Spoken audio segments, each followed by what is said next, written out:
हीउ निर्वाण पीड़िका जो ऑनलाइन लेक्चर सिलसिलो आहे।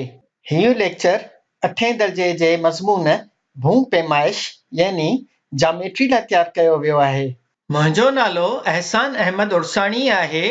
हिन लेक्चर में आउं तव्हांखे सेखारींदुसि त कंहिं कुंड जो बिरहांगार यानी एंगल बाइसेक्टर कीअं चिटिजे। पाण हिकु अहिड़ी लीक कढंदासीं जेका ॾिनल कुंड खे ॿिनि बराबर कुंडुनि में विरहाईंदी। हिते ॿ किरणा ॾेखारजनि था जेके नुक़्ते ए ते मिली हिकु कुंड ठाहीनि था। पाण खे नुक़्ते ए मां अहिड़ी लीक कढणी आहे जेका इन कुंड खे ॿिनि बराबर कुंडुनि में विरहाए। पाण पलकार खणंदासीं ऐं पलकार जी नोक खे नुक़्ते ए ते रखंदासीं।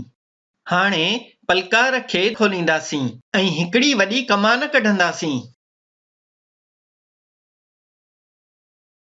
जिन हंधनि ते इहा कमान किरणनि खे कटे थी उन्हनि खे नुक़्तो बी ऐं नुक़्तो सी जा नाला ॾींदासीं।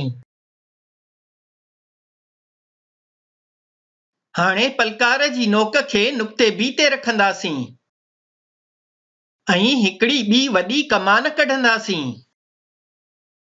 हाणे पलकार जी नोक खे नुक़्ते सी ते रखंदासीं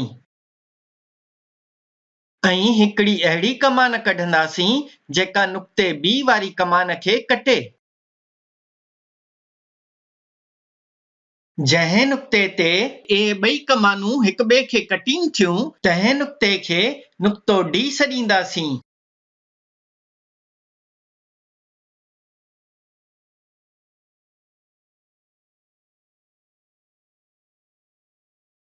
हाणे फुट पटी खणी नुक़्ते ए ऐं नुक़्ते डी खे मिलाईंदड़ लीक पायो। इहा नई लीक कुंड सी ए बी खे ॿिनि बराबर कुंडुनि यानी कुंड सी ए डी ऐं कुंड डी ए बी में विरहाए थी। तंहिं करे इन नीरी लीक खे कुंड सी ए बी जो बिरहांगार यानी बाइसेक्टर सॾींदा आहियूं।